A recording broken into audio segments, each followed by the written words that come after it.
Praise the lord. మన రక్షకుడును ప్రభు అయిన యేసుక్రీస్తు నామములో మీ అందరికీ ప్రభు పేట వందనాలు తెలియజేస్తున్నాను. అందరికీ వందనాలండి. దేవుని మహాకృపను బట్టి ఉదయకాల సమయంలో మరొకసారి మీ మధ్యలోనికి వచ్చి దేవుని వాక్యాన్ని అందించేటువంటి కృపను పరిశుద్ధాత్మ దేవుడు నాకు ఇచ్చిన మంచి సమయాన్ని బట్టి ప్రభుకి స్తోత్రాలు తెలియజేస్తున్నాను. ప్రతిరోజు ఈ వాక్యాన్ని వీక్షించండి. దేవుని బిడ్డలారా, మన పరిచర్య కొరకు మీరు ప్రార్థన చేయండి. మన పరిచర్యను ప్రోత్సహించండి. ఖచ్చితంగా ఈ ఛానల్ను సబ్స్క్రైబ్ చేయండి, లైక్ చేయండి, అనేకులకు షేర్ చేయండి.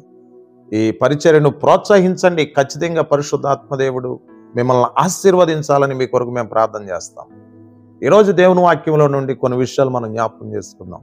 నిర్గమాకాండము 3వ అధ్యాయము 2వ వచనాన్ని ఒకసారి జ్ఞాపకం చేసుకుందాం.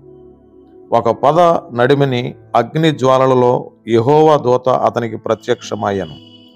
అతడు చూసినప్పుడు అగ్ని వలన ఆ పొద మండుచుండెను, గాని పొద కాలిపోలేదు. దేవుడు తన పరిశుద్ధ వాక్యమును దీవించినగాక. దేవుని బిడ్డలారా, ఈ వాక్యం చదువుకున్నప్పుడు మనకు అర్థమవుతా ఉంది. మోషేకు కలిగినటువంటి ప్రత్యక్షత, మోషేకు కలిగినటువంటి ఒక అద్భుతం, మోషేను దేవుడు ఎలా దర్శించాడనే విధానాన్ని మనం చూస్తా ఉన్నాం ఈ వాక్య భాగంలో. దేవుని బిడ్డలారా, దయచేసి గమనించండి. మోషేకు కలిగినటువంటి ప్రత్యక్షత చూడండి. మోషే ఒక అద్భుతమైనటువంటి దృశ్యాన్ని చూస్తా ఉన్నాడు. ఒక పొద మండుతూ ఉంది. ఆ పొదలో నుండి దేవుని స్వరం వినబడతా ఉంది. కానీ ఆ పొద కాలిపోవట్లేదు.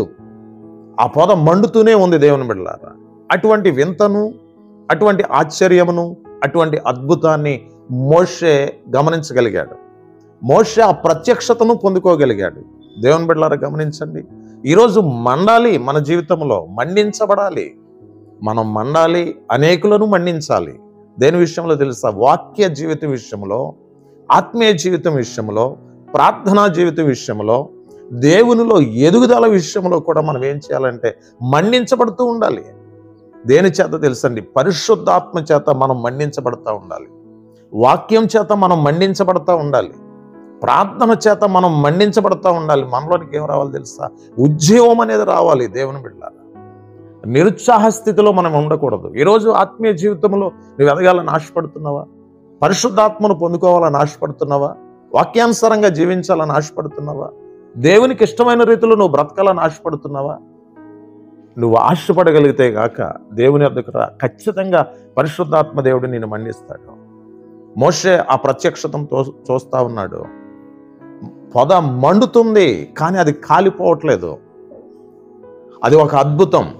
ఈరోజు నువ్వు మండాలి, నువ్వు వెలిగించబడాలి, అనేకులను వెలిగించడానికి ప్రయత్నం చేయాలి. నీ ఇంట్లో నువ్వు ఆరిపోయిన జ్యోతి వలె ఉండకూడదు.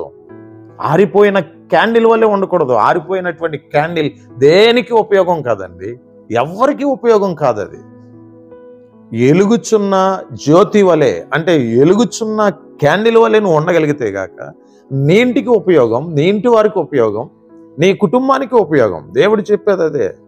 మోషే చూసింది కూడా అదే. పొద మండుతుంది. మండుచున్నటువంటి పొద వలె మోషేను దేవుడు చేయాలని ఆశపడతా ఉన్నాడు. పొద ఎలా అయితే మండిందో మోషే కూడా అలా మండించబడ్డాడు.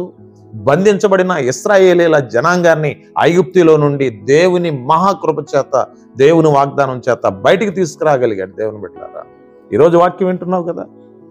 ఈరోజు నువ్వు మండాలి. పాపములో, అంధకారములో, చీకటిలో కూరికిపోయి మగ్గిపోతున్న నీ కుటుంబాన్ని వాక్యం దగ్గరికి నువ్వు తీసుకురాగలిగితే గాక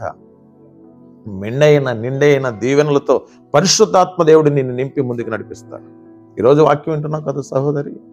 ఈరోజు నువ్వు మండించబడాలని, నీ కుటుంబం వెలిగించబడాలని, మీరు ఉద్యమంలోనికి రావాలని మీ కొరకు నేను ప్రార్థన చేయాలని ఆశపడుతున్నాను. మీరు ఎక్కడున్నా దయచేసి తలలు వంచండి, కనులు మూసుకోండి, ప్రార్థన చేసుకుందాం. ప్రార్థన. మహాపరిశుద్ధుడైన తండ్రి, మోషేకు కలిగినటువంటి ప్రత్యక్షత ఈరోజు అనేకులు అనుభవించడానికి సహాయం చేయండి. చాలా మంది పరిశుద్ధాత్మ లేని వారిగా జీవిస్తా ఉన్నారు, ఉజ్జీవం లేని వారిగా జీవిస్తా ఉన్నారు తండ్రి. లోకానుసారంగా లోకములో ఉన్నటువంటి వాటిని అనుభవిస్తూ జీవిస్తా ఉన్నారు ప్రభువా. అటువంటి పరిస్థితుల నుండి ప్రతి ఒక్కరిని విడుదల చేసి మండించండి ప్రభువా. వారిని ఉజ్జీవంలోనికి తీసుకురండి.